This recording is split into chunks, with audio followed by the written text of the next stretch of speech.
আসসালামু আলাইকুম সুপ্রিয় দর্শক, আমি ক্যাপ্টেন হাসিব হাসান খান সংলাপ প্রতিদিন অনুষ্ঠানে আপনাদেরকে স্বাগত জানাচ্ছি। আজ বৃহস্পতিবার 5 তারিখ।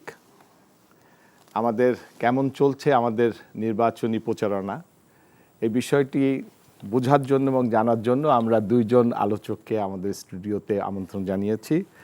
আমার সাথে রয়েছেন বিশিষ্ট সাংবাদিক, ঢাকা সাংবাদিক ইউনিয়নের সম্মানিত সভাপতি মোহাম্মদ শহীদুল ইসলাম। আরও রয়েছেন তরুণ শিল্প উদ্যোক্তা, লেখক ও গবেষক, বাংলাদেশ জাতীয়তাবাদী দলের সদস্য এবং সমর্থক আহমেদ এহসান কবির শান। আপনাদের দুজনকেই এনটিভিতে স্বাগত জানাচ্ছি। শহীদুল ভাই, আপনাকে দিয়ে আমরা শুরু করি। আমাদের আনুষ্ঠানিকভাবে নির্বাচনী যে প্রচারণা, এটা শুরু হয়েছিল 22শে জানুয়ারি। সেই হিসাবে 2 সপ্তাহ পার হলো। প্রথম সপ্তাহ আমরা দেখেছিলাম যে একটা সংঘর্ষ, এবং সেই সংঘর্ষে একজন ব্যক্তি নিহত হন শেরপুরে। কিন্তু পরবর্তী যে সপ্তাহটা, এখানে সংঘর্ষ হয় নাই, কিন্তু সেখানে কিছু সাইবার ক্রাইমের ঘটনা আমরা দেখছি। খোদ জামাতে ইসলামের আমির এবং সেক্রেটারি জেনারেলের হ্যাক হয়েছে টুইটার অ্যাকাউন্ট, এবং এই বিষয়ে আমাদের বঙ্গভবনের একজন সরকারি কর্মকর্তা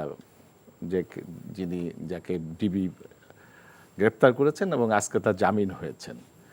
এবং অভিযোগ করা হচ্ছে যে টেকনোলজি ব্যবহার করা হয়েছে এটাকে ভারত থেকে এসেছে।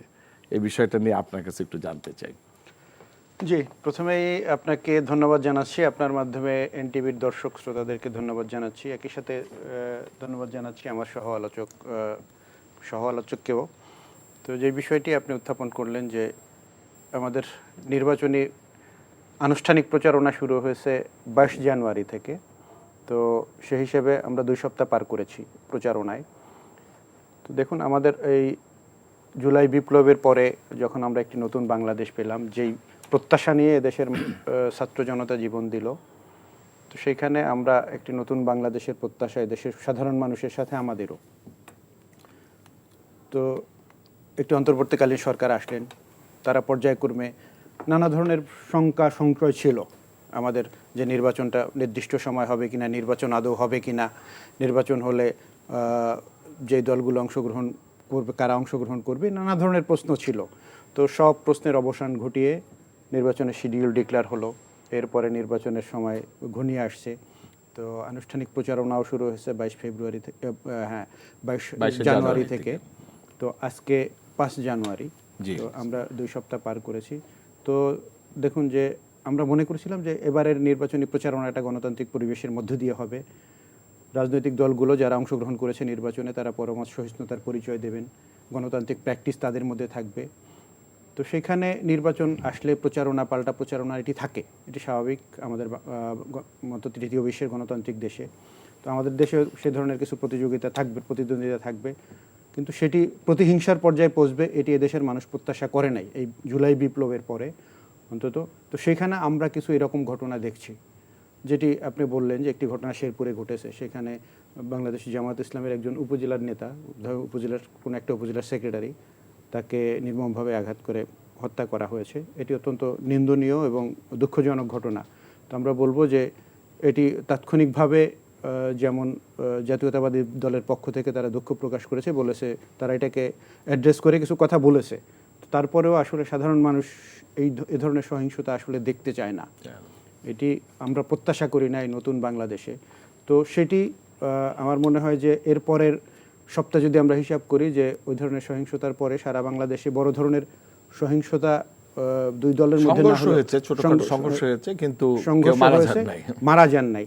এরপরে আরও কিছু আমরা একটু ম্যাল প্র্যাকটিস দেখেছি, যে এখানে বিভিন্ন প্রচারণার সময়, নারীদের প্রচারণার সময় বাধা সৃষ্টি করা হয়েছে, তাদেরকে ফিরিয়ে দেওয়া হয়েছে, তাদের হামলা করা হয়েছে, তাদের নেকাব খোলা হয়েছে, এরকম কিছু ঘটনা দেখছি আমরা।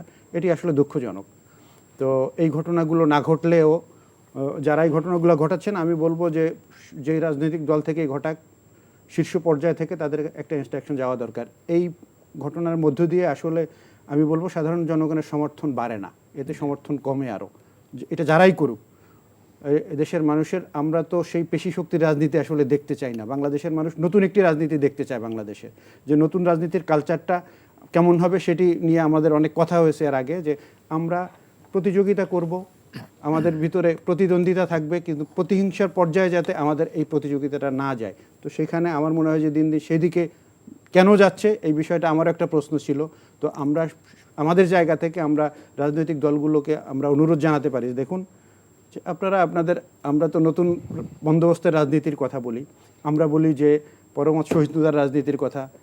তো যেই রাজনীতির কথা বলি, গণতান্ত্রিক একটা পরিবেশের রাজনীতির কথা বলি আমরা, সেটির জন্য যারা প্রতিদ্বন্দ্বী রাজনৈতিক দলগুলো আছেন, আপনাদের ভিতর থেকে সেই সহনশীলতাটা দেশের মানুষ আশা করে। তাহলে যদি সেটি দেখাতে পারেন, জি, আমরা যদি যেই রাজনীতির কথা বলি, যে এখন আমাদের উন্নয়নের রাজনীতির কথা যদি আমরা বলি, যে সোশ্যাল ভ্যালুসকে যদি আমরা রাজনীতির সামনে নিয়ে আসি, তাহলে এই সহিংসতা রাজনীতিটা কমে যাবে। তো সেই জায়গায় আমার মনে হয় যে সেই দিকে আমাদের রাজনৈতিক দলগুলোর লক্ষ্য রাখা উচিত, তাহলে এ ধরনের সহিংসতা কমে আসবে। আরেকটি ঘটনা আপনি বললেন যে এটি তো একটি মাঠের রাজনীতির চিত্র গেল, আর এক ধরনের শঙ্কা তৈরি করতেছে এখনকার এই নির্বাচনী রাজনীতিকে, সেটি হচ্ছে সাইবার আক্রমণ, যেটি আমরা দেখলাম। এটি অত্যন্ত দুঃখজনক। হয় কি, এখন এই অনলাইন মিডিয়ার যুগে এই সাইবার আক্রমণটা সারা দুনিয়াতেই কম বেশি হচ্ছে, কিন্তু আমরা বাংলাদেশে যে ধরনের আক্রমণটা, সেটাকে গুরুত্ব দেওয়া উচিত কিনা, মানে জামাতের যে আমিরের হ্যাক হওয়ার পরে সেখানে কিছু নিঃসন্দেহে গুরুত্ব না, আমি বলছি যে তার যে হ্যাক হয়েছে এবং হ্যাক হওয়ার পরে তার কিছু আপত্তিকর জিনিসটা সেখানে দেওয়া হয়েছে, সেই বিষয়টাকে গুরুত্ব দেওয়া উচিত। আচ্ছা, আপনি দেখুন না, যে এটা ইন্টারেস্টিং বিষয় হচ্ছে যে জামাতের আমিরের ব্যাপারে যেই তার এক্স হ্যান্ডেল আইডিটি হ্যাক করে যেই মেসেজটি সেখানে অ্যাড করা হয়েছে, সেখানে যে আপত্তিকর যে বিষয়টি আছে, এটি একজন সাধারণ মানুষের কাছে জিজ্ঞেস করলেও সে কি এখন এই গ্রহণযোগ্য না, এই ধরনের স্ট্যাটাস কি তিনি দিয়েছেন কিনা, দিতে পারেন কিনা, সবাই বলবে যে এটি হতে পারে না। এখানে যে কিছু একটা হয়েছে, একটা ষড়যন্ত্র হয়েছে, সেটি সাধারণ মানুষ বুঝে। তো এইটা নিয়ে আবার যে ধরনের রাজনীতিটা শুরু হলো, এটা অত্যন্ত মানে এটা নিন্দনীয় আমি বলবো। এটি আসলে এদেশের মানুষ দেখতে চায় না, শুনতেও চায় না এ ধরনের নোংরামি। তো আমার মনে হয় যে রাজনৈতিক প্র্যাকটিসের মধ্যে সুস্থ প্রতিযোগিতাটা সুস্থভাবে হোক, সেইটা আমরা প্রত্যাশা করি। আর এ ধরনের এই মেইল ভাই আপনার কাছে আবার আইডি হ্যাক করে এ ধরনের আপনার কাছে আমি ফিরবো বক্তব্য, হ্যাঁ আমি শেষ করে দিই। এটা আসলে আমরা মনে করি যে এটা একটি অসুস্থ প্রতিযোগিতা, এই অসুস্থ প্রতিযোগিতা থেকে বের হয়ে আসা দরকার আমাদের রাজনৈতিক দলগুলোর। জি, আমরা একটু শাহান ভাই আপনার কাছে আসি। আপনি জানেন যে আপনি আগামীকাল বিএনপির ইস্তেহার দিবে, তাদের নির্বাচনী ইস্তেহারে। এই ইস্তেহারে কি জিনিস থাকতে পারে বলে আপনি মনে করছেন? ওকে, হাসিব ভাই ধন্যবাদ আপনাকে। আসসালামু আলাইকুম। এবং আমার সহ আলোচক বড় ভাই, শ্রদ্ধেয় বড় ভাই, আপনাকেও ধন্যবাদ, এবং এনটিভির সকল দর্শক যারা দেখছেন আপনার সকলকে ধন্যবাদ। আপনি I'll come back to your question directly. আপনি আমার কোয়েশ্চেন করেছেন যে আগামীকাল বিএনপির যে ইস্তেহারটা আসছে এখানে কি কি থাকতে পারে। সো বেসিক্যালি এখানে আমার মনে হয়, এটা আমার ব্যক্তিগত অভিমত, কারণ আমি এটার সাথে জড়িত না ডিরেক্টলি, যে বিশাল কোনো চমক বলে কিছু থাকবে তা না। 31 দফা নিয়ে বিএনপি অনেক দিন ধরে কাজ করছে। প্রথমে 27 দফা ছিল, দেন ইট বিকেম 31 দফা। ওইটার আলোকেই 10টা পয়েন্ট নিয়ে বিএনপি যে খুব এমফাসাইজ করে বলছে, সেটারই ডিটেইলিংটা ইশতেহারে থাকবে। আমি যদি একটু ডিটেলসে যাই, এখানে একটা স্পেসিফিক ইম্পর্টেন্স দেওয়া হবে কর্মসংস্থানের উপর, যে বিভিন্ন আনএমপ্লয়মেন্ট ইস্যু যেটা আছে দেশে, এইটাকে কিভাবে অ্যাড্রেস করা যায়, বিভিন্নভাবে কর্মসংস্থান সৃষ্টি করা তরুণদের জন্য, বাকি আরও যারা আছে সকলের জন্য। ইন এডিশন টু দ্যাট, এইখানে আরেকটা জিনিস যেটা আসবে, কর্মসংস্থানের কথা বললে আমাদের চলে আসে এডুকেশনের ব্যাপার, যে শিক্ষা। আসলে বিগত 2 দশকে বা 15-16 বছরে education system has been disrupted very badly. এইটা পুরো ঢেলে সাজানোর একটা বিষয় আছে, এবং বিএনপির চেয়ারম্যান জনাব তারেক রহমান বারবার বলেছে যে not only institutional education, vocational এডুকেশনের ব্যাপারেও উনি ফোকাস দিবে। আমাদের যে একটা বিশাল জনগোষ্ঠী আছে, ম্যান পাওয়ার যাদেরকে আমরা বলি, আমার ভাষায় আমি এটা বলি, they are only man, they are not power. ওনাদেরকে যদি আমরা ভোকেশনালি ট্রেনিং দিয়ে পৃথিবীর বিভিন্ন প্রান্তে এক্সপোর্ট করতে পারি, ইফ দে গো দেয়ার, আমাদের জন্য মহামূল্যবান রেমিটেন্স ওনারা আয় করে আনতে পারবে। সো ভোকেশনাল স্টাডিজের উপর আমার মনে হয় একটা বিশেষ ফোকাস থাকবে। ওকে, হ্যাভিং সেড দ্যাট, বিএনপির one of the core strength হচ্ছে কৃষির উপর তারা ফোকাস করে। আমি বিভিন্ন কার্ড নিয়েও আপনার এখানে আসবো, যেটা নিয়ে কার্ডটা আমরা শুনতে চাচ্ছি। এনভায়রনমেন্টে কথা হয়। সো কৃষির উপর ফোকাস হবে, এবং উনি স্পেসিফিক্যালি বলেছে যে আমরা ফিশ এক্সপোর্ট এবং ফুড প্রসেসিং, ভেজিটেবল এক্সপোর্ট, এই ধরনের বিভিন্ন জিনিস আমরা নিজেরা স্বয়ংসম্পূর্ণ হয়ে how can we export those. So এই সমস্ত কিছুর মধ্যে একটা হিউজ ফোকাস থাকবে।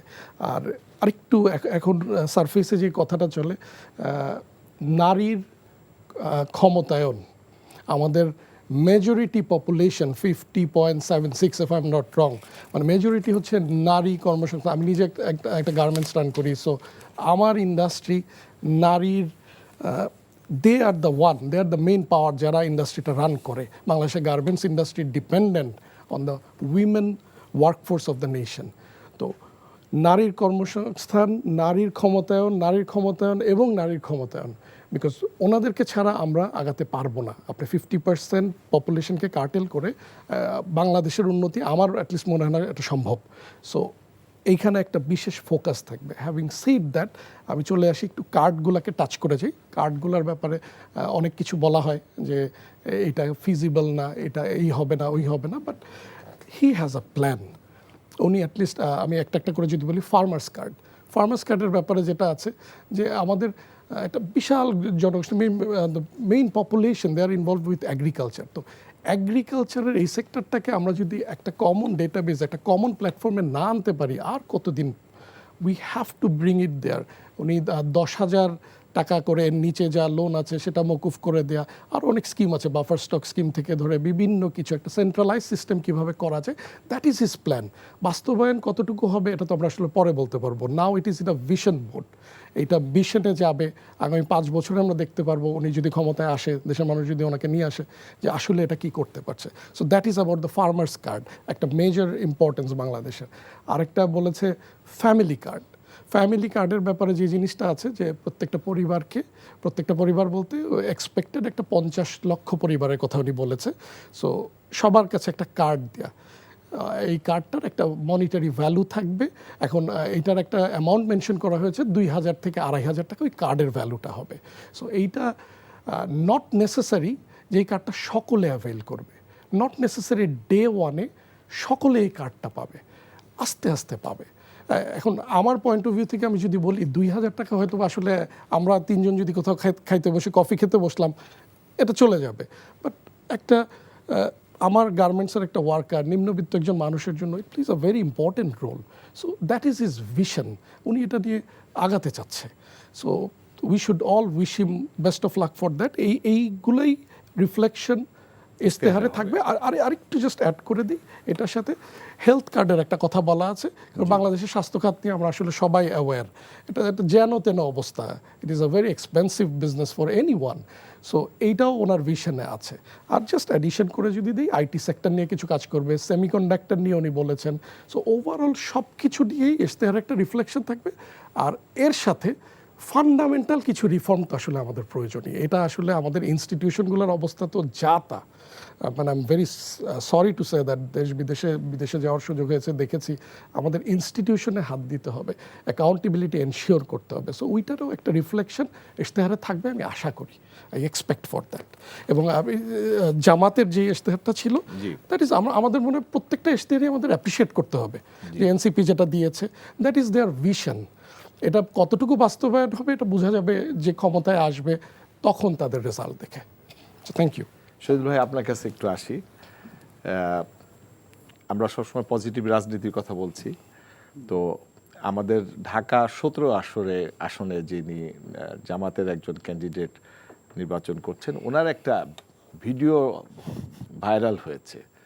তো ভিডিওটা জেনুইন ভিডিওতে কোনো সমস্যা নাই, কিন্তু প্রশ্ন হলো যে এই ভিডিওটা যখন ধারণ করা হয়েছে, সেটা একটা বডি ক্যামেরা দিয়ে করা হয়েছে, এবং এটা সংরক্ষিত থাকার কথা একটা আমাদের সবচেয়ে স্পর্শকাতর প্রতিষ্ঠান তাদের কাছে। এবং আমরা দেখলাম যে তাদের পক্ষ থেকে এটা কিন্তু পাবলিকে আনা হলো না, কিন্তু জিনিসটা পাবলিকে আসলো। এটা কি কিভাবে আপনি দেখেন? দেখুন, আমি ওই ভিডিওটি দেখেছি। যেই 17 আসনের একজন প্রার্থীর একটি ভিডিও প্রকাশ করা হয়েছে। আমি সেই ভিডিওটি দেখার পরে সেটিকে আমি একটু খবর নেওয়ার চেষ্টা করলাম যে এই ভিডিওটি এই কাজটি উনি কেন করলো, কখন করলো। তো তখন দেখলাম যে এই ভিডিওটি সম্ভবত আরও 1 মাস আগের। তো 1 মাস আগে এই ঘটনাটি ঘটেছিল। তো আমি শুনেছি সেইখানে এই ভিডিওটি ধারণ করেছেন যিনি সেখানে নিরাপত্তার দায়িত্বে নিয়োজিত ছিলেন, তাদের একটি বডি ক্যামেরার মাধ্যমে এই চিত্রটি ধারণ করা হয়েছে এবং এটার একটি ফয়সালা সেদিনেই হয়ে গিয়েছিল বোধহয়, সামরিক অফিসারদের সাথে বসে মানে সরি বলার মধ্যে দিয়ে এটি শেষ করে দিয়েছিলেন।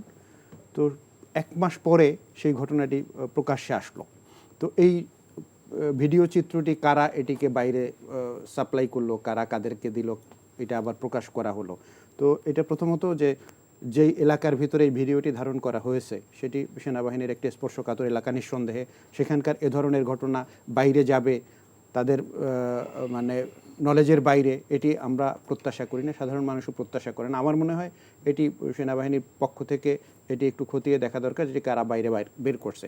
এখন হয় কি যে এই ঘটনাগুলো এটা বলতে পারে কেউ যে এ ধরনের ঘটনা ঘটাইছে, এটা বাইরে বের হলে সমস্যা কি?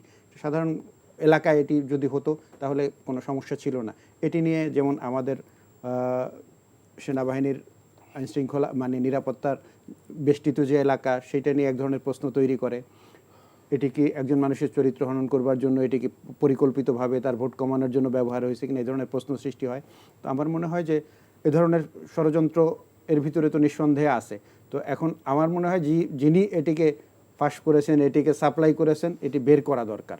আমার মনে হয় সেনাবাহিনী তার নিজের স্বার্থে এটা দেখা উচিত। নিঃসন্দেহে নিঃসন্দেহে। ভাই আমরা আপনার কাছে আসি এহসান কবির শান ভাই, আপনার কাছে আসি। ৭৯টি কেন্দ্রে আসনে ৭৯টি আসনে বিএনপির বিদ্রোহী ক্যান্ডিডেটরা ৯২ জন বিদ্রোহী ক্যান্ডিডেট আপনার নির্বাচন করছে এবং কোনো কোনো আসনে 2 জনও বিদ্রোহী ক্যান্ডিডেট আছে। তো এই যে বিদ্রোহী ক্যান্ডিডেটের এই অবস্থা, এইগুলি আপনাদের বিএনপির নির্বাচনের ফলাফলের উপর কোনো প্রভাব বিস্তার করবে কিনা? অবশ্যই করবে, কিছুটা তো করবেই। আমি ওইটা বলার আগে আমি কি ভাইয়ের এটা একটু সাপ্লিমেন্ট বা ইয়ে করতে পারি? বলেন, আপনি বলেন। এটা হচ্ছে যে ভিডিওটা নিয়ে আমরা কথা বলছি, আমি শিওর আমরা অনেকেই এটা দেখেছি বা সবাই হয়তো বা দেখেছি। এটা আসলে 2টা পার্সপেক্টিভ দিয়ে দেখতে হবে।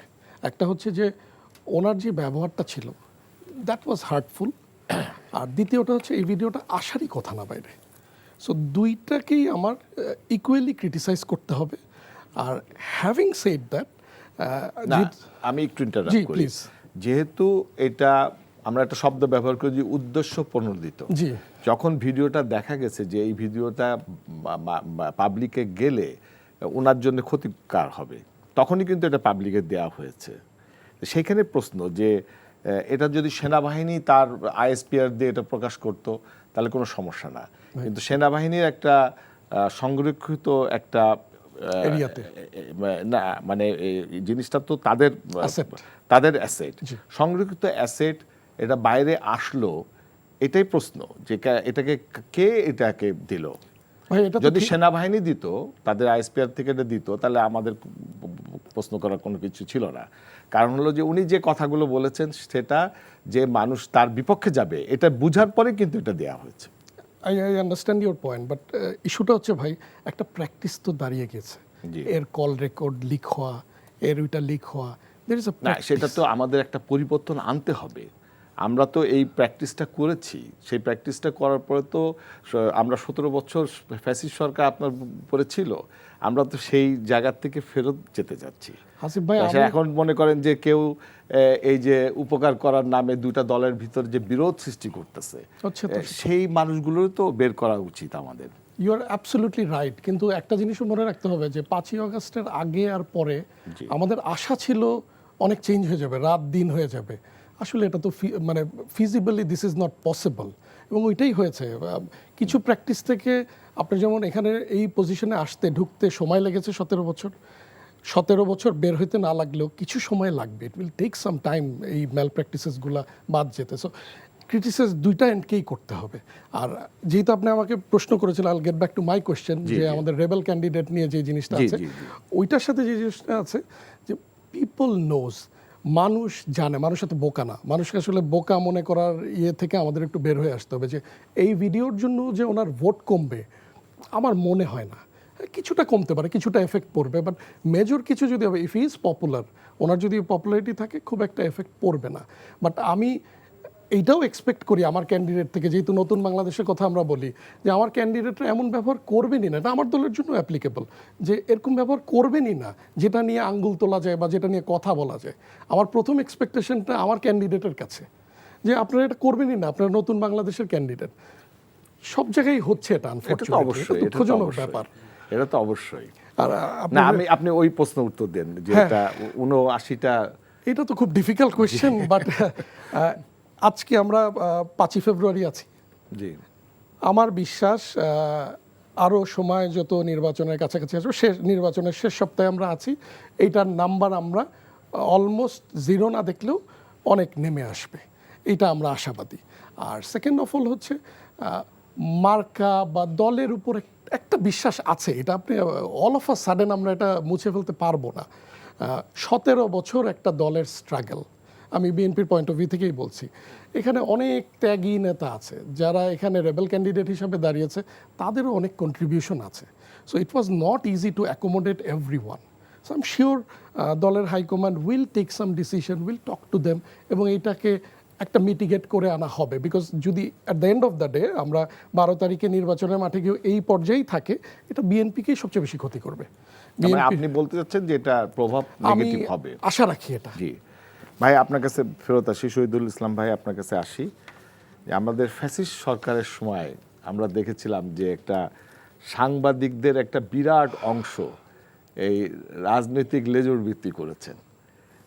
এখন আপনারা এই লেজুর ভিত্তি সাংবাদিকতা বন্ধ করার জন্য আপনি সাংবাদিক নেতা, আপনি ঢাকা সাংবাদিক ইউনিয়নের সভাপতি, আপনারা কি কি পদক্ষেপ নিয়েছেন সেটা জানতে চাই আমি। আচ্ছা, এই প্রশ্নটার জবাব দেওয়ার আগে আমি একটু ভাইয়ের সাথে একটু অ্যাড করি, একটু সাপ্লিমেন্ট করি, যেটি বলছে যে 89টি আসনে 79টি আসনে বিদ্রোহী প্রার্থী নিয়ে। তো দেখুন, এটা ভোটের উপরে কোনো প্রভাব পড়বে কিনা সেটা একটা আলাদা কোশ্চেন। বিএনপির ফলাফলের কথা, বিএনপির ফলাফল, আমি সেখানে আরেকটা বিষয় প্রমাণ করে, সেটি হচ্ছে যে একটি রাজনৈতিক দল, বিএনপির মতো একটি রাজনৈতিক দলের আসনে 17 বছর তারা নানাভাবে নির্যাতিত নিষ্পেষিত হয়েছে, সেখানে নতুন একটি নির্বাচন আসছে, সেই নির্বাচনে এতগুলো বিদ্রোহী প্রার্থী, এত নির্দেশনা যাওয়ার পরে, চিঠি যাওয়ার পরে, অনুনয় বিনয়ের পরেও এই যে এই 79 জন বিদ্রোহী ক্যান্ডিডেট থেকে গেলেন, এর মানে তাদের দলের প্রতি আনুগত্য কতটুকু আছে, এই প্রশ্নটা কিন্তু আসবে, যে তারা কি দলের নেতার আনুগত্য করে না তারা নিজস্ব মত অনুযায়ী চলে। এই শৃঙ্খলাটা যদি দলের মধ্যে রক্ষা করতে না পারে, তাহলে সেই দল চালানো কিন্তু ডিফিকাল্ট, রাষ্ট্র চালানো ডিফিকাল্ট এদের নিয়ে। এই বিষয়টা কিন্তু মাথায় রাখতে হবে, এটাকে মানুষ হিসাবে নাই। যে এরপরে যে প্রশ্নটি করছেন সেটি আমি একটু উত্তরটা দিতে চাই, যে আমরা দীর্ঘ 17 বছর যে সাংবাদিকতা দেখেছি, আমরা ওই সাংবাদিকতাকে তৈলবাজির সাংবাদিকতা বলি। আমরা দেখেছি যে যখন প্রধানমন্ত্রী কোনো জায়গা থেকে সফর করে আসতেন, কোনো ইস্যুর পরে সাংবাদিকদের ডাকতেন, এরপরে সাংবাদিকদের সেখানে প্রশ্নবাণে জর্জরিত করা উচিত প্রধানমন্ত্রীকে। তো সেখানে গিয়ে সাংবাদিকরা যে ধরনের তেলবাজি সাংবাদিকতা করেছে আমরা দেখেছি। একজনে গিয়ে প্রশ্ন করতে দাঁড়িয়ে বলতেন, you are a magical lady, তো কি ম্যাজিক দেখাবেন আজকে? তো আরেকজনে বলতেছে যে আপনার জামদানি কূটনীতি কতটুকু হলো? তো আরেকজনে বলছে আপনার মতো জ্ঞানী প্রজ্ঞাবান নেত্রীর কাছে কোনো প্রশ্ন করবার যোগ্যতাই আমার নেই। সাংবাদিকরা, এটি কিন্তু বড় সাংবাদিকরা, সম্পাদকরা গিয়ে বলতেছে। এই ধরনের তেলবাজ সাংবাদিকতা আমরা দেখেছি। তো এক শ্রেণীর সাংবাদিকরা এই কাজগুলো করে করে তারা নানা ধরনের সুযোগ সুবিধা বাগিয়ে নিয়েছেন, এদেশের গণমাধ্যমকে মোটামুটি ধ্বংস করে দিয়েছেন। শুধু গণমাধ্যম ধ্বংস করেননি, দেশটিকে ধ্বংস করে দিয়েছেন, শেখ হাসিনাকে নিজেকে ধ্বংস করে দিয়েছেন। মানে শেখ হাসিনা যে ফ্যাসিবাদে রূপান্তরিত হয়েছে, এই সাংবাদিকদের কারণে সেটা হয়েছে। তো আমরা নতুন বাংলাদেশে নতুন সাংবাদিকতা যাকে বলে সেই সাংবাদিকতা দেখতে চেয়েছিলাম, কিন্তু সেই প্র্যাকটিসটাই ভাই বললেন না যে এই রাতারাতি চেঞ্জ হয়ে যায় না। আমরা মনে করেছিলাম যে পরিবর্তন হবে, কিন্তু পরিবর্তন হয়নি। আমরা এখন দেখতে পাচ্ছি আবার সেই ধরনের আবার চাটুকার আসছে। সাংবাদিকতা শুরু হয়েছে। আমরা দেখেছি যে হ্যাঁ, একজন মানুষকে আমরা কতটুকু ট্রিটমেন্ট দেব। আমরা কিছু ঘটনা দেখেছি, যেমন ধরেন যে আমরা যখন আমাদের দেশনেত্রী বেগম খালেদা জিয়া মারা গেলেন, তার ব্যাপারে তার উপরে যে ট্রিটমেন্ট দিছে, এটি তার পাওনা ছিল, এটি দিয়েছে। কিন্তু পরবর্তীতে আমরা যেগুলো দেখলাম, এখন যেই সাংবাদিকতা শুরু হয়েছে, ওই যে বললেন যে এটা সব শ্রেণীর মধ্যেই আছে, সব পেশার মধ্যে একটা শ্রেণী আছে যারা এই তেলবাজি করে কিছু সুবিধা নিতে চায়। তো সুতরাং এটি আমাদের সাংবাদিকদের মধ্যেও আছে, এরকম একটা শ্রেণী আছে। তো আমরা চেষ্টা করছি যে আমরা কোনো পদক্ষেপ নিয়েছেন কিনা? এই জায়গা থেকে আমরা বের হয়ে আসবো। মানে পরিকল্পনা, কিন্তু আচ্ছা, পদক্ষেপ পরিকল্পনা আমাদের রয়েছে, সেই পরিকল্পনা আমরা না বলি, এটা নিয়ে আমরা যেই এখানেও কিছু বলবো যে মেল প্র্যাকটিস আছে, সেই প্র্যাকটিসগুলো দূর করবার জন্য আমরা সাংবাদিক নেতাদের সাথে দু একজনের সাথে বসছি, আলাপ করছি, এটা নিয়ে কি করা যায়, যে আমাদের সাংবাদিকতাকে সাংবাদিকতার জায়গায় ফিরিয়ে আনতে হবে।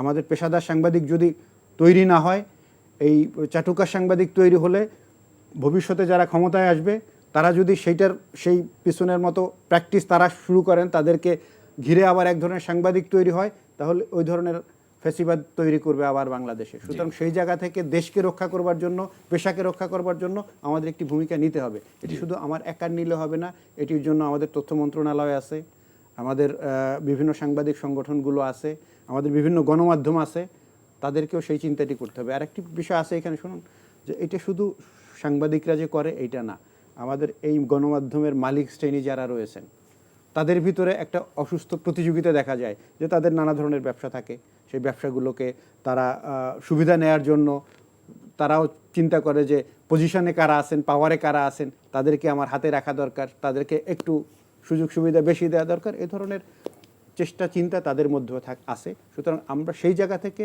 আমাদের মিডিয়া এবং সাংবাদিকতাকে রক্ষা করবার জন্য আমাদের ভূমিকা নিতে হবে সবাইকে, আমরা মনে করি। আমি যদি একটু একটা লাইন অ্যাড করি ভাইয়ের সাথে, চাটুকাররা আইডেন্টিফাইড আমার মনে হয়।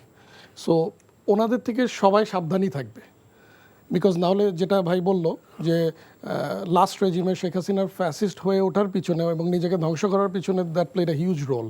সো নিজেকে বাঁচানোর জন্য আমার মনে যেই আছে, যারাই রাষ্ট্র ক্ষমতায় আসবে বা যাদের এখন চাটুকারিত হচ্ছে, they are very careful about it, they will be. অতীতটা মনে রাখা উচিত। আমি একটু শহীদুল ভাই আপনার কাছে যেতে চাই, আবারও সাংবাদিকদেরকে নিয়ে, কারণ গত 17 বছর আমরা দেখেছি, আপনিও বলেছেন যে একদল সাংবাদিক তারা লেজুর বৃত্তি করেছেন এবং মহা আনন্দে তাদের জীবন কেটেছে, টাকা পয়সা আয় করেছে, ফ্ল্যাট সবই পেয়েছে। আর ওই সময় আরও কিছু সাংবাদিক তারা কিন্তু সাংঘাতিকভাবে নিপীড়িত হয়েছে, অত্যাচারিত হয়েছে, জেল খেটেছে, দেশের থেকে বেরিয়ে চলে যেতে হয়েছে অনেকে। তো এই যে যারা নির্যাতিত হয়েছিল, তাদের জন্য কোনো পদক্ষেপ আপনারা নিয়েছেন কিনা? দেখুন, তাদের জন্য আমরা কি পদক্ষেপ নিয়েছি, তারা যখন এই নির্যাতন নিষ্পেষণের শিকার হয়েছেন, যখন হচ্ছিলেন, তখন সাংবাদিক সংগঠনের পক্ষ থেকে আমাদের যতটুকু সুযোগ ছিল, প্রথমত সেই সময়টার কথা যদি আমি বলি, তো সেই সময় আমাদের জায়গা থেকে আমরা এর প্রতিবাদ জানিয়েছি। আমরা সভা সমাবেশ করেছি, স্টেটমেন্ট করেছি। আপনি যদি দেখেন, যেদিন দিগন্ত টেলিভিশন বন্ধ করে দেয়া হলো, তারপর দিন থেকে আমাদের আন্দোলন ছিল দিগন্ত টেলিভিশন খুলে দেওয়ার জন্য, ইসলামী টেলিভিশন খুলে দেওয়ার জন্য। আমার দেশ বন্ধ করে দেয়া হলো, আমার দেশ সম্পাদক মাহমুদুর রহমানের বিরুদ্ধে অনেকগুলো মামলা দেওয়া হলো দেশের বিভিন্ন জায়গায়। সে মামলায় হাজিরা দিতে যাওয়ার পরে তার উপরে আক্রমণ করা হলো। সেই ঘটনাগুলো আমরা দেখেছি, সারা জাতি সহ দুনিয়ার মানুষ দেখেছে। আপনি দেখবেন যে দৈনিক সংগ্রামের যিনি সম্পাদক ছিলেন, অত্যন্ত বয়োবৃদ্ধ একজন সম্পাদক, বাংলাদেশের বুদ্ধিজীবীদের মধ্যে অন্যতম, তাকে যেভাবে নির্যাতন করা হয়েছে, সংগ্রাম পত্রিকার ভিতরে যেভাবে ভাঙচুর চালানো হয়েছে। সেই সংগ্রাম পত্রিকার চিফ রিপোর্টার ছিলেন তখন রুহুল আমিন গাজী, যিনি বাংলাদেশ ফেডারেল সাংবাদিক ইউনিয়নের সভাপতি ছিলেন। তার বিরুদ্ধে মামলা করা হয়েছে, তাকে জেলে পোরা হয়েছে। তিনি জেলে বিনা চিকিৎসায়, তার একটি কিডনি অপারেশন করে ফেলে দেওয়া হয়েছিল, একটু সুস্থ হয়েছেন তখন তাকে জেলে নিয়ে যাওয়া হয়েছে। দীর্ঘ 17 মাস তাকে জেলে রাখার পরে বিনা চিকিৎসায় তিনি যখন বের হয়ে আসছেন, তখন তার ক্যান্সার ফর্ম করেছে, তিনি মারা গিয়েছেন। তার বিরুদ্ধে মামলাটি শেষ হওয়ার আগেই তিনি মারা গিয়েছেন। আবুল আসাদের বিরুদ্ধে যে মামলা হয়েছিল, নয় দিগন্তে হামলা হয়েছিল, এগুলো আমরা দেখেছি। নানা ওই সাংবাদিকদের একটি অংশকে নানাভাবে নির্যাতন, নিষ্পেষণ, শুধু এইটাই নয়, এবং এই বিরোধী মতের গণমাধ্যমগুলো কর্মীদেরকে যেমন নির্যাতন নিষ্পেষণ করা হয়েছে, একইভাবে যেগুলো বেঁচে ছিল সেগুলো সরকারি যত বিজ্ঞাপন সুযোগ সুবিধা সব বন্ধ করে দেওয়া হয়েছিল যাতে তারা এমনি এমনি মারা যায়। এই নির্যাতন নিষ্পেষণের মধ্য দিয়েও সাংবাদিক এই গণমাধ্যমের মালিকরা, সাংবাদিকরা নানা নির্যাতন নিষ্পেষণের মুখে ত্যাগ স্বীকার করে তারা কোনো রকমে বেঁচেছিলেন। তো সেই জায়গা থেকে নতুন একটি বাংলাদেশ পাওয়ার পরে তো অনেকের প্রত্যাশা ছিল যে আমরা নতুন করে কিছু সুযোগ সুবিধা পাবো। আমাদের দাবি ছিল যে গণমাধ্যমগুলো বন্ধ করে দেয়া হয়েছে সরকারের পক্ষ থেকে, সেখানে সেই ভর্তুকি দিয়ে তাদেরকে তাদের গণমাধ্যমগুলোকে আবার পুনরায় চালু করবার জন্য সহযোগিতা সরকারের পক্ষ থেকে করার একটা দাবি আমরা করেছিলাম। আমরা ধরে নিয়েছিলাম যে সেই সহযোগিতাটা আসবে, সেটি আমরা পাইনি। তো আমরা নানাভাবে আলাপ আলোচনা করেছি। তো সেই জায়গা থেকে সরকারের যারা এসেছিলেন তারা তাদের সেই সক্ষমতা ছিল না, তারা জানিয়েছেন আমাদের এই মুহূর্তে সেই সক্ষমতা নাই যে আমরা এই গণমাধ্যমকে সহযোগিতা দিয়ে সেটাকে পুনরায় চালু করবার জন্য। তারপরেও কিছু গণমাধ্যম চালু হয়েছে নিজেদের চেষ্টায়, আমি বলবো যে একান্ত নিজেদের চেষ্টায় সেটি চালু হয়েছে। তো সেটি চালু হবার পরে আমরা চেয়েছিলাম যে হ্যাঁ, আমরা যারা এই নতুন যুগে আমরা পদার্পণ করলাম, গণমাধ্যমের নতুন ভূমিকা আমরা দেখব। তো সেইখানে হয় কি যে আমাদের মধ্যেও কিছু কিছু সাংবাদিক আছে, কিছু অসুস্থ প্রতিযোগিতা আমার মনে হয় যে এখনও আছে। এটি থাকার কারণ হচ্ছে যে গণমাধ্যমের মালিকানা তো রয়ে গেছে, কিছু সাংবাদিক নেতা পালিয়ে গেছেন, কিছু কয়েকজন ধরা পড়েছেন যারা এই অন্যায়ের সাথে যুক্ত ছিলেন। তো এর বাইরে সবাই রয়ে গেছেন এখনও। তো যার কারণে কিছু সংশয় শঙ্কা আমাদের মাঝে আছে। এটি নিয়ে আমরা তথ্য মন্ত্রণালয়ে কথা বলেছি একাধিকবার, আমরা তাদের কাছে কিছু পরামর্শ দিয়েছি। তো সেগুলো তারা যথাযথভাবে বাস্তবায়ন করতে নির্বাচিত না পারার সরকার কারণে আসলে আপনারা আরো কাজ করতে পারবেন। আমার মনে হয় যে এটি এখন যেহেতু এই অন্তর্বর্তীকালীন সরকার এখানে তাদের সক্ষমতা দিয়ে সব সমস্যার সমাধান করতে পারেননি, তো আমরা দাবি করব যে নতুন সরকারে যারা আসবেন তারা নির্বাচিত এই সরকার, বিষয়গুলো দেখবেন। তারা এই বিষয়গুলো দেখবেন। আসান কবির খান, আপনার কাছে একটু আসি যে সরকারের একেবারে শেষ বেলায় এসে আমরা দেখছি যে সরকার, অন্তর্বর্তীকালীন সরকার বিদেশিদের সাথে বড় বড় চুক্তি করছেন এবং আপনি দেখছেন যে এই ইতিমধ্যেই আমাদের মানে চট্টগ্রাম বন্দর অচল অবস্থা, সেখানে কর্মবিরতি চলছে, এক্সপোর্ট বন্ধ হয়ে গেছে অলমোস্ট। এই বিষয়গুলোকে আপনি কিভাবে দেখেন? আমি আসলে খুব হতাশ ভাই, মানে আমার অনেক আশার সরকার ছিল এটা। আমার অলওয়েজ মানে I shouldn't B so openly critical, but আমার সব সময় মনে হতো যে এরকম একটা গভর্নমেন্ট আসলে, যে গভর্নমেন্ট এখন আছে, যে maybe something good will happen. But আমি অত্যন্ত হতাশার সাথে বলতে হয় যে 3-0 ইয়ের সাথে I am referring to something একটা বড় শূন্য। আমি একদম স্পেসিফিক্যালি যদি বলি, আপনি যেই ফ্যাক্টরটা মেনশন করলেন, নিউ মোরিং কন্টেনার ডিপোর যে ইস্যুটা, যে ডিপি ওয়ার্ল্ডকে দেওয়া হলো, ইট ওয়াজ নট রিকোয়ার্ড। এই মুহূর্তে এত তাড়াহুড়া, এটা কি প্রয়োজন ছিল? 4-5 দিন পরে নতুন সরকার আসবে, কি প্রয়োজন ছিল এটার? আর স্বচ্ছতা কোথায় এটার জন্য? দেখেন, আমি পার্সোনালি, আমি তো এক্সপোর্টের সাথে ইনভলভ, আমি স্ট্রংলি বিশ্বাস করি যে চিটং পোর্ট বা এই রিলেটেড অপারেটিং সার্ভিসেসগুলো একটা ফরেন কোম্পানিকে দেওয়া বেটার তাদের, এটা আমার পার্সোনাল বিশ্বাস। কিন্তু there has to be a transparency. ওই একই ঘটনাই তো হইলো। আগের উনি যেমন পিক করে দিয়ে দিত, এখনও তো পিক করেই দেওয়া হইলো। তাহলে ডিপি ওয়ার্ল্ড পেয়েছে যারা, আমি স্পেসিফিক বলা উচিত না, তারপরেও কোন ভিত্তিতে পেলো আসলে? Why don't you call for a tender? আপনি একটা টেন্ডার কল করেন, যারা যোগ্য আছে ওরা বিদেশি কোম্পানিরাই পার্টিসিপেট করবে, দেন ইউ গিভ দ্যাট। এত তাড়াহুড়া করে, দেখেন ভাই, এক্সপোর্টের জন্য যে সমস্যাটা হচ্ছে এখন, আমরা এখন 5ই ফেব্রুয়ারি আছে, আগামী সপ্তাহ নির্বাচনের জন্য অলমোস্ট ধরে নেন পুরো সপ্তাহটা ইজ ডেড, 7 দিন ওখানে চলে যাবে। এই যে এখন যে ঝামেলাটা হচ্ছে, it is adding to that. 10টা দিন একটা রাষ্ট্র থেকে যদি চলে যায়, সামনের রমজান আছে, রমজানের প্রোডাক্টিভিটি ইস্যুজ আর দেয়ার, নতুন সরকার আসবে আমরা আশা করছি। সো এটা ইটস আ মেস। এটা একদমই অপ্রয়োজনীয় ছিল। এত কন্ট্রাক্ট করার আমার দরকার ছিল না তো, কেন করতে হবে? আমি কিছু বেসিক জিনিস নিয়ে কাজ করতাম। আমি সরকারের উপর হতাশার আরেকটা বড় কারণ হচ্ছে আমার যে প্রায়োরিটি ছিল, আমি কি আমার প্রায়োরিটি অনুযায়ী কাজ করেছি নাকি? I have work with the July survivors, যারা জুলাই অগাস্টে যারা আহত হয়েছে, তাদের কতটা চিকিৎসা আমি এনশিওর করেছি, তাদেরকে কতটা টাকা দিয়েছি, এগুলো না করে আমি প্লেনের কন্ট্যাক্ট করতেছি, এই কন্ট্যাক্ট করতেছি, ভোট দিয়ে দিচ্ছি কেন ভাই? আগামী গভর্নমেন্ট এসে কি কিছু করবে না? যেই গভর্নমেন্টই আসুক, মানুষের সরকারই তো আসবে। এই তড়িঘড়ি করাটা আপনি পছন্দ করছেন না? একদমই না ভাই, মানে এটা রেজাল্ট দিচ্ছে না ভালো। শহীদ ভাই, আপনার কাছে একটু ফিরি। আমরা একটু ইতিহাসে যাই, কারণ হলো যে নির্বাচন আমরা দেখেছি 91 সালের নির্বাচন। 91 সালের নির্বাচনে আওয়ামী লীগ এবং বিএনপির মানে সরকার গঠনের জন্য বিএনপির জামাতের সমর্থন লেগেছিল। জামাত সমর্থন না দিলে 91-তে বিএনপি সরকার গঠন করতে পারতো না, এটাই হলো বাস্তবতা। 96-তে এসে বিএনপি জামাতের সাথে ছিল না এবং আওয়ামী লীগ ক্ষমতায় গেল। 2001 সালে আবার বিএনপি এবং জামাত ঐক্যবদ্ধ হয়ে নির্বাচন করলো এবং আমরা ক্ষমতায় গেলাম। এরপরে আমরা দেখলাম যে বিএনপিরই মনোনীত সেনাপ্রধান এবং তাদের আস্থাভাজন কিছু সেনা অফিসাররা এই লগি বৈঠা আন্দোলনের সুযোগটা নিয়ে 111 ঘটালো এবং সেখান থেকে শুরু হলো 111 থেকেই, এবং দীর্ঘ 2024 সাল পর্যন্ত আমাদের দুই দলেরই বহু নেতা ফাঁসি হয়েছে, নির্যাতিত হয়েছে, জেলে গেছে, গুম হয়েছে, খুন হয়েছে। তারপরে অপ্রত্যাশিতভাবে আবাবিল পাখিরা এসে 2024 সালে এই ফ্যাসিস্ট সরকারকে সরিয়ে দিল।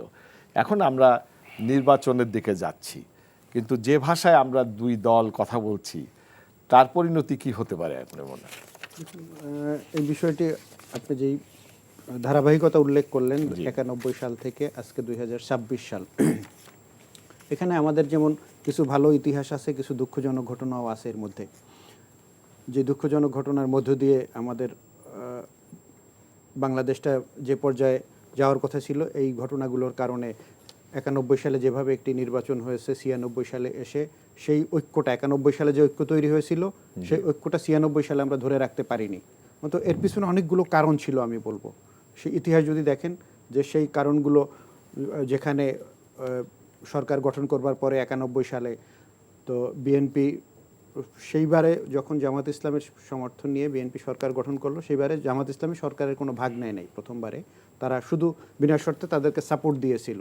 তো সেখানে আমরা ইতিহাস তালাশ করতে গিয়ে আমরা দেখেছি যে সেখানে কেন আবার বিএনপির সাথে তাদের এই দূরত্বটা তৈরি হলো। তারা যে অভিযোগগুলো দায়ের করেছে যে 91 সালে ক্ষমতায় যাওয়ার পরে সারা দেশের শিক্ষা প্রতিষ্ঠানগুলোতে এক ধরনের সহিংসতা তৈরি হয়েছে ছাত্রদল এবং শিবিরের মধ্যে।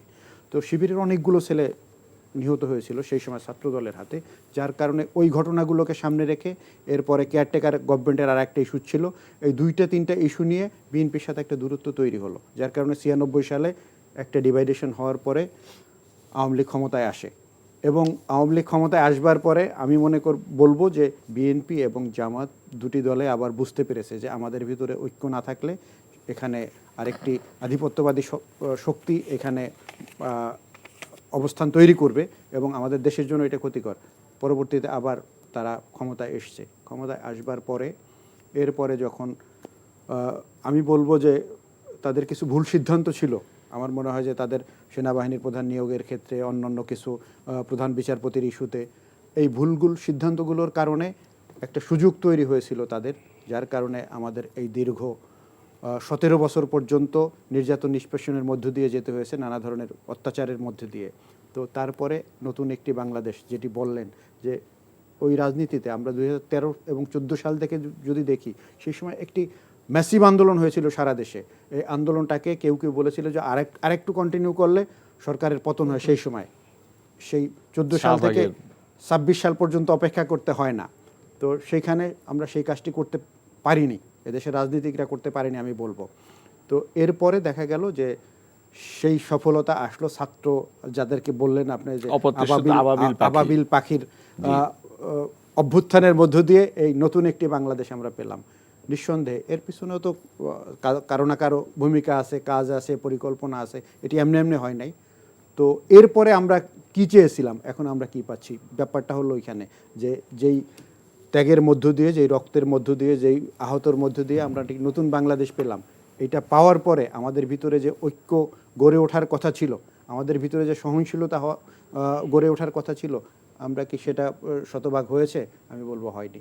আপনি দেখেন যারা এই আন্দোলনের সামনের সারিতে ছিল, যারা জীবন দিয়েছে, তাদেরকে আমরা মানে এখন তাদেরকে তুচ্ছ-তাচ্ছিল্যের ভাষায় কথা বলছি, আমাদের রাজনীতিকরা বলছে। এটা অত্যন্ত দুঃখজনক। আমি বলবো যে হ্যাঁ, এদেশের সাধারণ মানুষ নেমে আসে, তারা রাজনীতির সাথে সম্পৃক্ত, কিন্তু রাজনীতির ব্যানারে আন্দোলনটি হয়নি, ছাত্র জনতার ব্যানারে আন্দোলনটি হয়েছে, পেছন থেকে সবাই সহযোগিতা করছে। সেটি আমি ধরে নিয়েই বলতে চাই যে যারা সামনে জীবন দিয়েছে তারা ওই ছাত্র জনতা, তাদেরকে সম্মান জানাতে হবে। আমার বয়স 70 বছর হয়েছে, তার বয়স 20 বছর, সে জীবন দিয়েছে, এটার মূল্যায়ন আমাদের করতে হবে না? তাদেরকে যদি সম্মান দিতে না পারি, তাহলে যেমন যেই শক্তিটি এই আন্দোলন করেছে তারা যেমন বিভ্রান্ত হয়, এদেশের সাধারণ মানুষ বিভ্রান্ত হয়, এবং এই বিভ্রান্তির কারণে যেই অনৈক্য তৈরি হয়, সেই অনৈক্যের সুযোগ কিন্তু যারা এখান থেকে পালিয়ে গেছে তারা নেয়ার জন্য চেষ্টা করতেছে। তারা প্রতিদিন নানা ধরনের ষড়যন্ত্র করতেছে।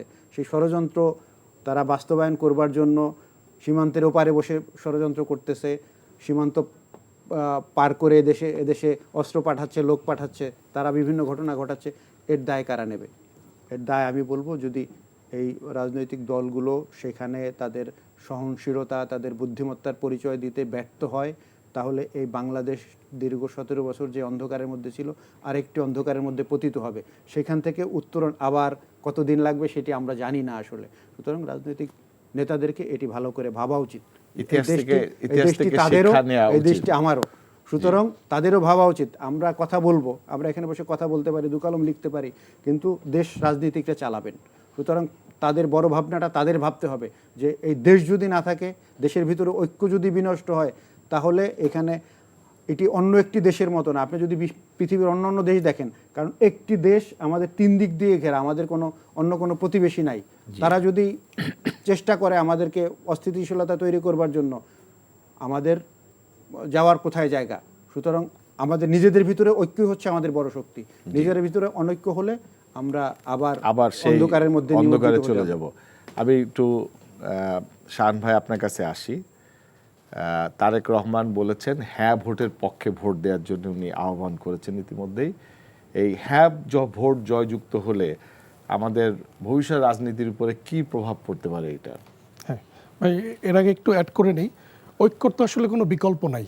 জি, একটাই সলিউশন, ঐক্য হতে হবে। বাট আমার মনে হয় সব এন্ড থেকেই এত ভুল আর এত মেস হয়ে গেছে জিনিসটা, যে এককভাবে আপনি কাউকে আইডেন্টিফাই করে বলবেন যে ওনার দোষ, ওনার এটা।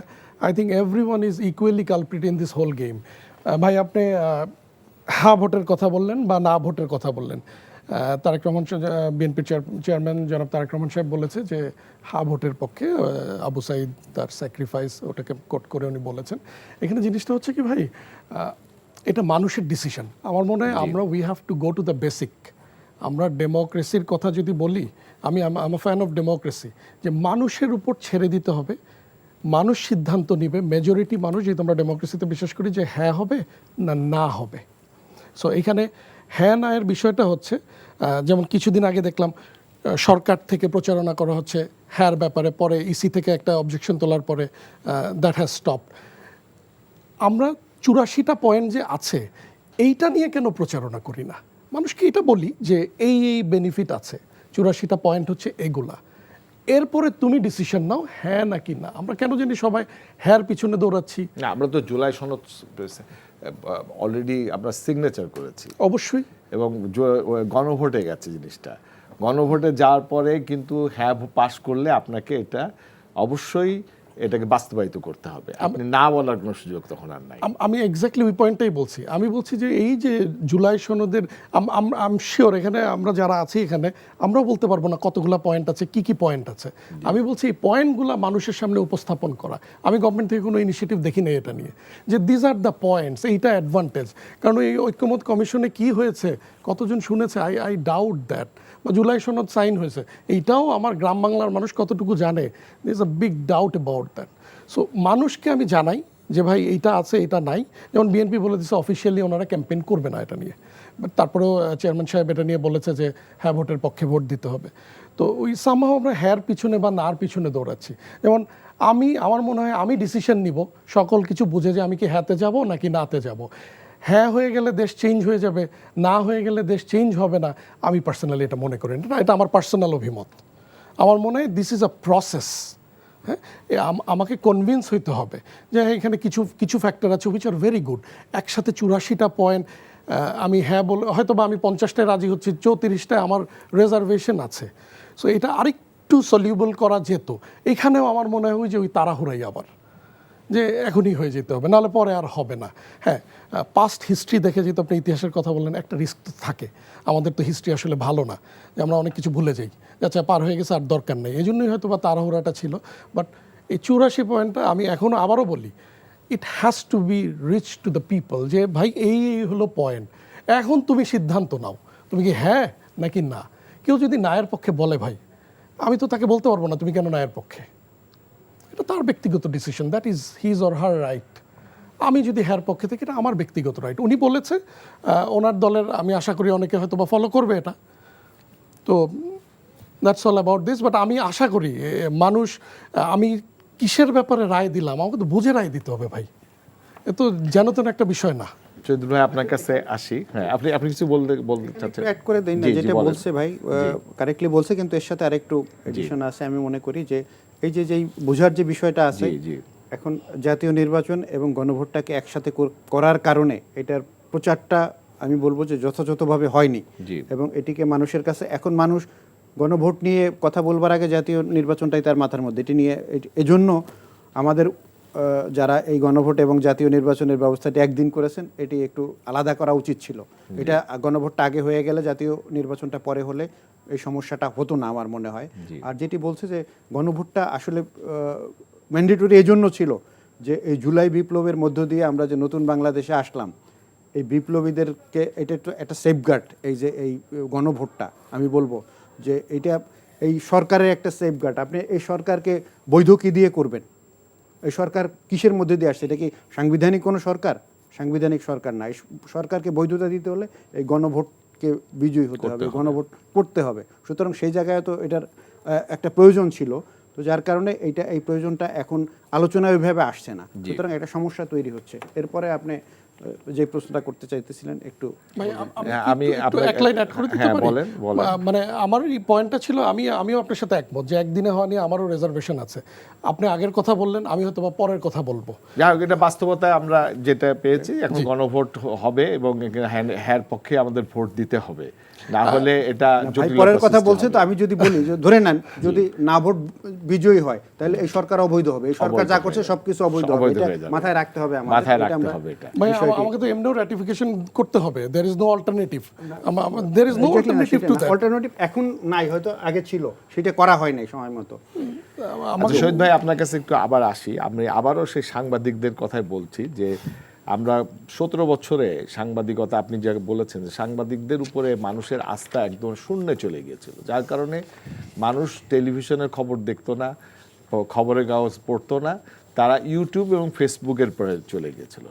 এইখান থেকে ফেরত আসার কোনো সুযোগ আছে? দেখুন, হ্যাঁ, এখান থেকে ফেরত আসার সুযোগটা কি সেটা এখন যদি বলি, তো আগে বলতে হবে যে আমরা আসলে নতুন বাংলাদেশে দেখতে চেয়েছিলাম যে সাংবাদিকদেরকে, এই নেতারা যারা এই 5ই আগস্টের পরে যে নেতারা এখন বাংলাদেশে কাজ করতেছে নির্বাচন নিয়ে, তারা বলবেন যে সাংবাদিকরা তোমরা আমাদের ভুল ধরিয়ে দেবা, সেটা আমরা সংশোধন করব। এটা সাংবাদিকদেরকে এই ভুল ধরিয়ে দেওয়ার জন্য তাদেরকে ওয়েলকাম করা উচিত ছিল। আমরা সেই পরিবেশটি পাই নাই। তো আপনি দেখেন যে এই 17 মানে এই 2024-এর জুলাইয়ের পরে আজকে পর্যন্ত যে ঘটনাগুলো ঘটছে, তো এইখানে যে ঘটনাগুলো ঘটছে আমরা দেখছি যে এই রিপোর্টগুলো নিয়ে খুব ক্রিটিক্যাল ডিসকাশন হয়নি। সাংবাদিকরাও এটিকে এক শ্রেণীর সাংবাদিক এড়িয়ে গিয়েছেন। আমরা যারা টকশোতে কথা বলি, যারা সুশীল সমাজ আছেন, বুদ্ধিজীবী আছেন, এই বিষয়গুলোকে একটু ক্রিটিক করা দরকার ছিল, ক্রিটিক্যাল আলোচনা করা দরকার ছিল, যে রাজনৈতিক দলগুলোর ভিতরে যে হানাহানি, মারামারি, এগুলো নিয়ে আলোচনা হলে এটা নিয়ে রাজনৈতিক দলগুলো সংশোধন হতে পারতেন। তো সেটি আমরা দেখি নাই। এবং আমরা কোনো ক্ষেত্রে দেখছি যে কিছু নিউজ হওয়ার কারণে রাজনৈতিক দলগুলোর কাছ থেকে নানা ধরনের ফোন আসে যে এটা একটু এড়িয়ে যাওয়া যেত না, এই নিউজটা কিল করে দেওয়া যায় না। আর এটা অতিরঞ্জিত করে কিছু নিউজ আসছে, কিছু নিউজ আবার কিল করে দেওয়ার ঘটনাও ঘটছে। আপনি দেখেন যে এটা নিয়ে কি আলোচনা খুব বেশি হয়েছে মিডিয়াতে? আমি একটু বলি যে আমরা এই টিআইবির একটি রিপোর্ট প্রকাশিত হলো সেদিন, আপনি দেখবেন সেখানে তারা বলছে যে 600 সহিংসতার ঘটনার কথা বলছে বিগত 17 মাসে। 600 সহিংসতার ঘটনার মধ্যে প্রায় ধরেন যে 550 মতো লোক নিহত হয়েছে।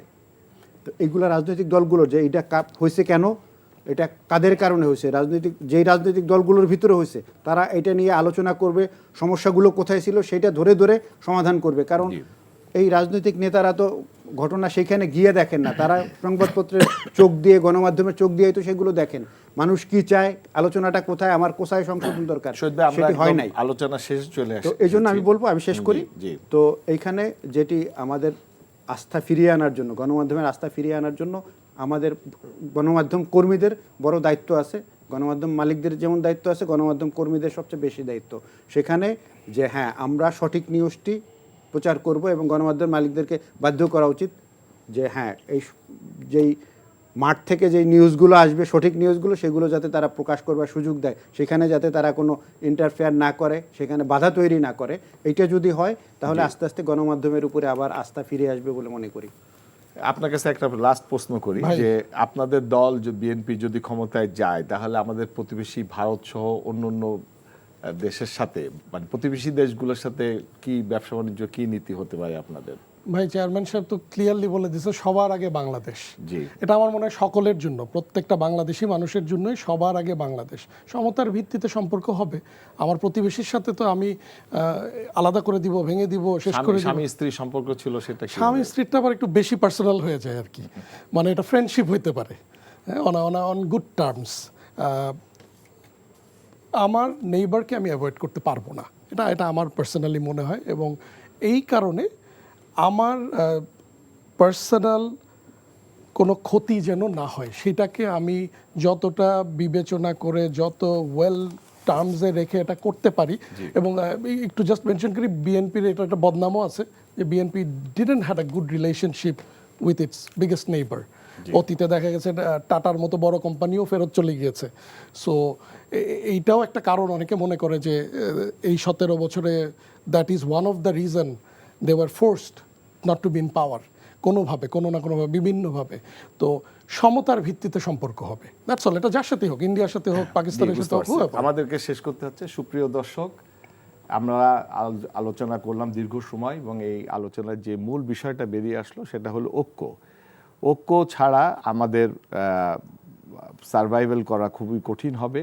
আমরা যে ফ্যাসিস্ট সরকারকে তাড়িয়েছি তারা আসলে যায় নাই, তারা আছে এবং তারা যে কোনো মুহূর্তেই ফেরত আসতে পারে যদি যে দুইটি বৃহৎ রাজনৈতিক দল তাদের ভিতরে প্রতিযোগিতা থাকুক, তাদের ভিতরে চলুক, কিন্তু যদি তাদের ভিতরে দাগরোল সম্পর্ক হয় তাহলে রাষ্ট্রের স্বাধীনতা, সার্বভৌমত্ব রক্ষা করা কঠিন হবে। তো আমরা আশা করব যে এগুলো রাজনীতি দলের নেতারা এই বিষয়টাকে মাথায় রেখেই আগামী আর 4 দিন আমাদের প্রচারণা আছে নির্বাচনের, এই 4 দিন পরে আমরা একটা সুষ্ঠু নির্বাচন হবে সেই আশা রেখে আজকে আমরা শেষ করছি। সবাই ভালো থাকবেন। আসসালামু আলাইকুম।